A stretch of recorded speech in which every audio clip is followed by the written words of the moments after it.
monde tout étrange où je n'ai rien pu savoir. D'ailleurs, comment employer GG pour un fait par moi comme si moi signifiait G? C'était qui, voire quoi, ces machins qu'on appelait moi? Enfin, comment m'étais-je retrouvé là? Je ne sais pas trop, à ces coups-là, ma mémoire était moins exiguë, moins ambiguë, je connaîtrais les savoirs, juste avant que je ne m'aperçoive vilement entendu par un vieillard. Il était un visage que je voyais trop souvent, même si je ne me rappelle pas où. Impossible de les suivre aveuglement, j'ai hésité d'où. Qui êtes-vous? Par un intelligible langage, les vieux me répondaient d'une manière sage. Tu en as mis du temps à articuler, t'as raison, t'as vu. Et voilà qu'après des ans, tu te rends compte maintenant que tu vis. Enfin, heureux de te savoir et de te voir, me voir, petit-fils. Et oui, ton grand-père, c'est ce que je suis.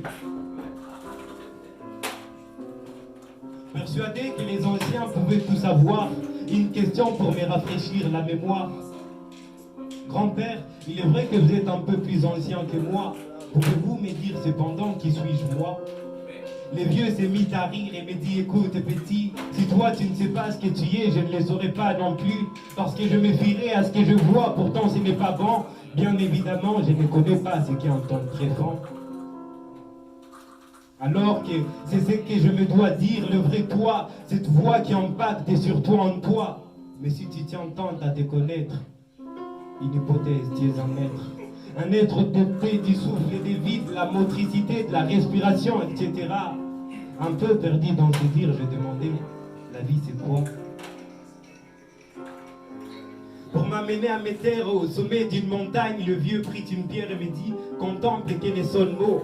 Il laissa la pierre tomber du versant au ruisseau et me demanda, qu'as-tu vu? J'ai vu une pierre parcourir une déterminée distance dans un temps donné dans l'espace.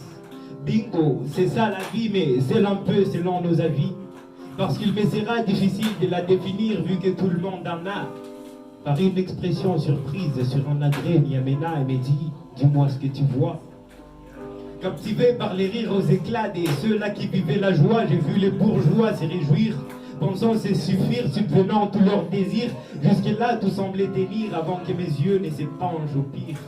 Une famille si pauvre en plein soupir, ne se nourrissant que de l'air qui se respire. Il y avait un gars qui portait un fardeau un peu plus lourd que lui pour émietter.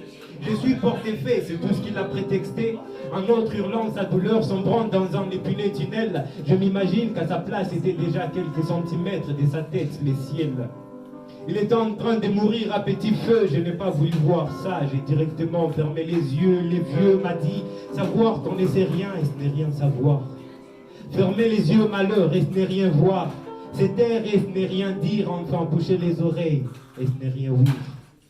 À cela je veux juste que tu retiennes l'essentiel. La vie tantôt difficile, d'autres riche, est-ce qu'elle est belle? Mais cela ne dépend que de la quête du bonheur. Tu es encore brave et jeune, cours pour l'atteindre à la bonne heure. Effrayé de ce que j'ai trouvé comme vie, je lui dis, grand-père, la vie me semble ardue et monotone, peux-tu la vivre pour moi? Allons, fiston, garde ton sang-froid. La vie n'est pas si mauvaise que ça, c'est comme les reliefs, il y a les hauts et les bas. Je voulais juste te prévenir pour qu'au passage de l'un de ces deux, tu ne baisses les bras. Mais que tu restes debout, car aucun peut traîner sans fin, tous ils ont des bouts.